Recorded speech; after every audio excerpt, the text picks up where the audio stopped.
The Art of Public Speaking by Dale Carnegie and Joseph Berg Esenwein. Section 2. Chapter 2. The Sin of Monotony. One day ennui was born from uniformity. Mote.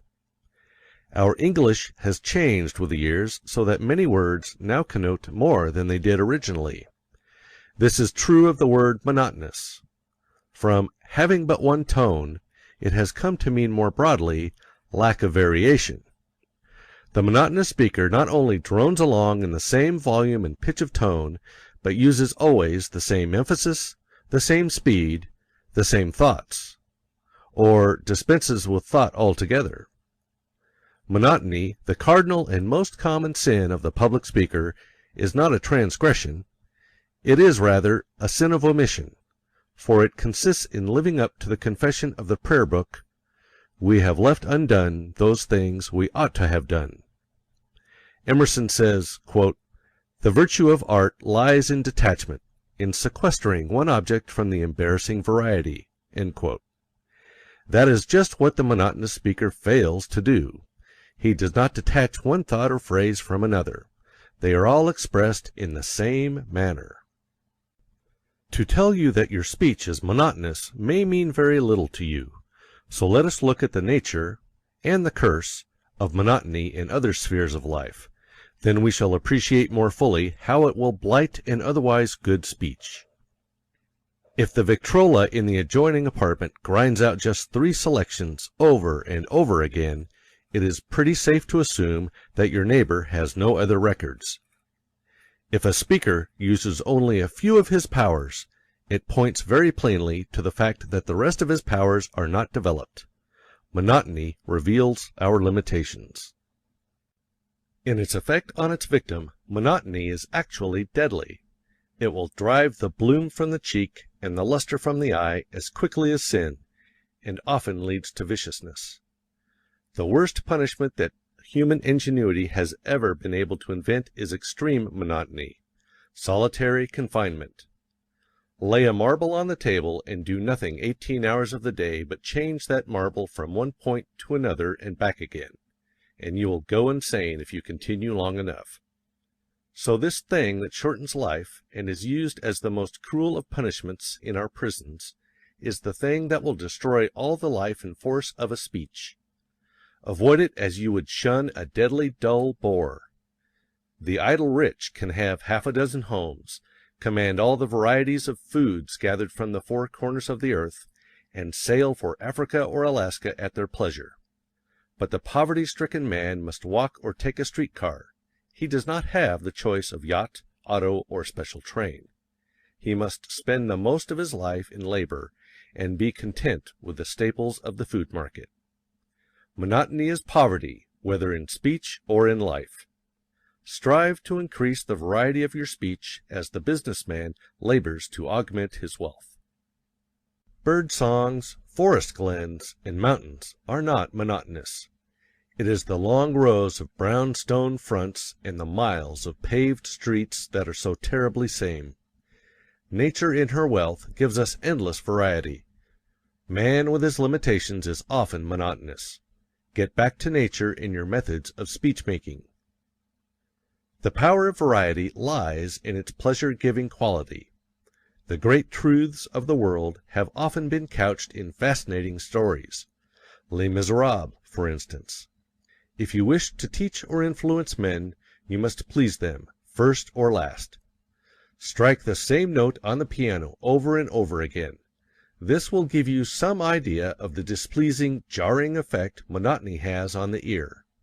The dictionary defines monotonous as being synonymous with wearisome. That is putting it mildly. It is maddening. The department store prince does not disgust the public by playing only one tune, "Come buy my wares." He gives recitals on a $125,000 organ, and the pleased people naturally slip into a buying mood. How to conquer monotony. We obviate monotony in dress by replenishing our wardrobes.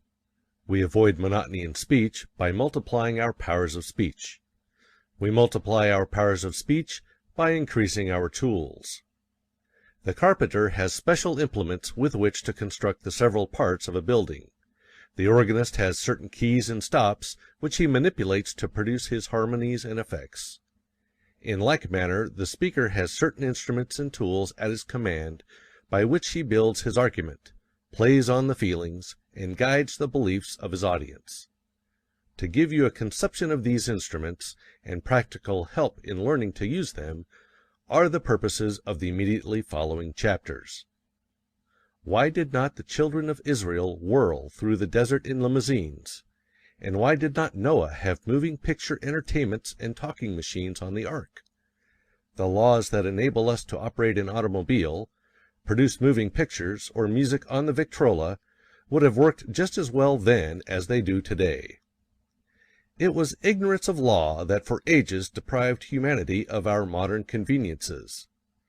Many speakers still use ox-cart methods in their speech instead of employing automobile or overland express methods. They are ignorant of laws that make for efficiency in speaking. Just to the extent that you regard and use the laws that we are about to examine and learn how to use, will you have efficiency and force in your speaking.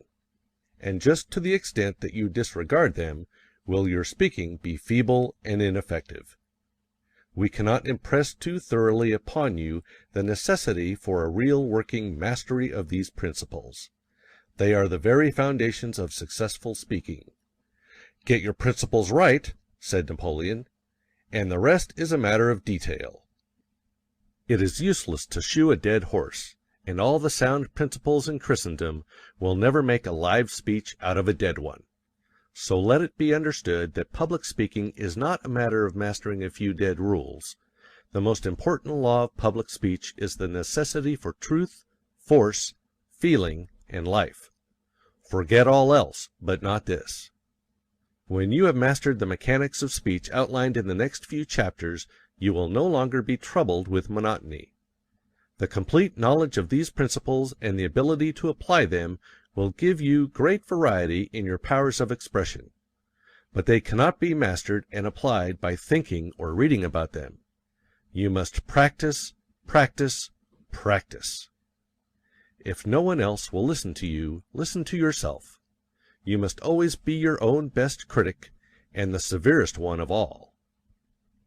The technical principles that we lay down in the following chapters are not arbitrary creations of our own.